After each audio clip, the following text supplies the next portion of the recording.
Hello বন্ধুরা, আপনাদের ঘরে আমার মতন এরকম দুষ্ট মাইয়া আর কয়টা আছে? আমার অবশ্যই নিচে একটু কমেন্ট করে জানাবেন। আমার এই মাইয়াটা যা দেয় তাই করতে মন চায়, যার খাওন দেয় হ্যার খাওন দেখে এমনি অবাক হয়ে তাকায় থাকে। আমি এই মেয়েটার লিয়ে কি কর্ম কর? পাশের ঘরে একটা বেটা পোলাও মাংস খাইতেছিল, হেই খাওন দেখে আমার মাইয়ার জিবলা লেল্লার করতেছিল। হ্যাঁ, আমি কি করবো? আমি তো মা, আমি তো নিজেরা বুঝাইতে পারতাছিলাম না। তারপরে মই চাইয়া একটু দেখলাম আসলে মাইয়াটা মনে কিয়া দেহে। আমি তো দেখে পুরো চমকায় গেলাম, যাই হ্যাঁ আমার মায়ের আমি এত খাওয়াই, তারপরে মানুষের খাওন দেখে কেমনে চাইরে ছিল। আর দেখেন বেড়াটা আমার মাইয়ার সাউন্ড দেখে খাওন লয়ে লুকায় গেছিল। বেড়াটা পারতো একটু আমার মায়েরা ইডেল মেরা দিত, একটু আড্ডিয়া দিত, একনোলা খাওয়ান দিত, কিন্তু বেড়াটা দিল না। দেখেন বেড়াটা কেমন আবার অবাক করে তাকায় দেখতাছিল আমার মাইয়াটা কেমনে কেমনে চাইছিল। আর আমি তো মা নিজেরা কন্ট্রোল করতে পারতাছিলাম যে আরে মাইয়াটা কেমনে আমি জন্ম দিলাম যে মাইয়ারা মানুষের খাওন দিক কেমনে তাকায় থাকে। যাক, মার মন বুঝনি তো উদাস উদাস। তো মাইয়াটার সাউন্ড দেখে আর নিজেরা কন্ট্রোল করতে পারলাম না, চলে গেলাম কিচেনে। কিচেনে যায় মেয়েটার লেগে লগে লগে মুরগি দুখান বাড়ি করে নিলাম। হ্যার পরে মুরগির কাইটটা কুইটটা ছোট মোটো করে নিলাম। যাক, দুই বেলা তো মেয়েটারে খাওয়ানো লাগবো। এরপরে দেখেন মেয়েটার লেগে একটা রানও রাখলাম। এরপরে লয়ে নিলাম পেঁয়াজ কুচি দিয়ে দিলাম হাড়ির ভিতরে। এরপরে বাইজা দিয়ে দিলাম আদা রসুন বাটা, বাদাম বাটা দিয়ে একটু হালকা চারা লাড়া চারা দিয়ে লইলাম। লাড়া চারা দিয়ে এর ভিতরে দিয়ে দিলাম কয়টা লং, এলাচ আর দারচিনি। মাইয়া তো বেশি জাল খেতে পারে না। এরপরে দিয়ে দিলাম হচ্ছে 1 টেবিল চামচ হলো মরিচের গুঁড়া। এরপরে দিয়ে দিলাম হলো পরিমাণ মতন একটু লবণ। এরপরে দিয়ে দিলাম একটু টমেটো সস। টমেটো সসটা দিলে একটু মজা হয় খাইতে মুরগির মাংসটা। এরপরে দিয়ে দিলাম হচ্ছে 10 টাকা দামের একটা গুঁড়া দুধের প্যাকেট।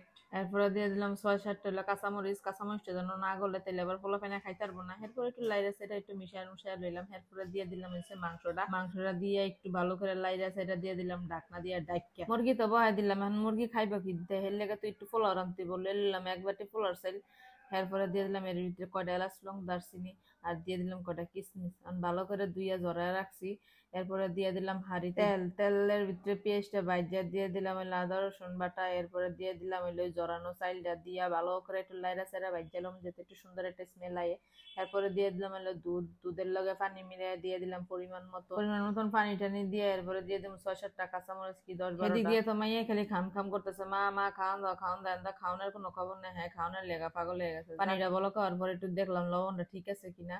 হ্যাঁ, লবণটা ঠিক আছে। এরপরে কি করলাম, দমে দিয়ে দিলাম। এরপরে এন্দা কি করলাম, দেখলাম আমার মুরগিটাও হয়ে গেল। ও, মুরগির কালারটা সেই রকম হয়েছিল। তারপর একটু জোরটা চাইখা দেখলাম যে হ্যাঁ ঠিক আছে কিনা। ও, আমার চোখ দেখে বুঝে গেছেন যে হয়েছে। তেন্দা পোলাও হয়ে গেছে। মাইয়ার খাওয়ান পুরোপুরি রেডি। মাইয়াটা জানে না যে আমি এত কিছু তার লেগে কইরা লাইছি। এটা ছিল তার লেগে একবারে সারপ্রাইজ। তো মাইয়াটা হেন্দা লেহাপড়া করতেছিল, তো আমি পাশে দিয়ে গিয়ে বইলাম। বইয়া মায়েরা একটু ডাক দিলাম আম্মা। মায়েরা দেখে তো পুরাই সারপ্রাইজ হয়ে গেছিল। ও মা, এত খাওন! মায়েরা তো ঈদের তো বেশি খুশি হয়ে গেছিল। যাক, মায়েরা খাওন দেখে অবশেষে বুঝলো যে না, আমার মা আমার অনেক বেশি ভালোবাসে। আমি মাঝে মাঝে এমন সোসামি করবো আর আমার মায়ে আমারে খাওন দিবে। এরপরে মাইয়াটা একটু খাইয়ে মারও একটু খাওয়াই দিল। আমিও একটু খাইলাম। খাইয়ে দেখলাম ও সেই রকম হয়েছে খাওনটা। তো আপনারা বাসায় একবার ট্রাই করে দেখেন, আপনাকে খাওনটা এরকম মজা হইব। আর অবশ্যই আমার ভিডিওটা ভালো লাগলে লাইক কমেন্ট একটু শেয়ার করে দিন। আঙ্গো মা মাইয়ার লগে থাকেন, আঙ্গো বেশি বেশি ভালোবাসা দিন। আর আঙ্গো ভিডিওটা কেমন হয়েছে অবশ্যই একটু কমেন্ট করে জানেন। আর কার কার এমন শিমলা মরিচ খেতে ভালো লাগে এটাও জানায়েন কিন্তু।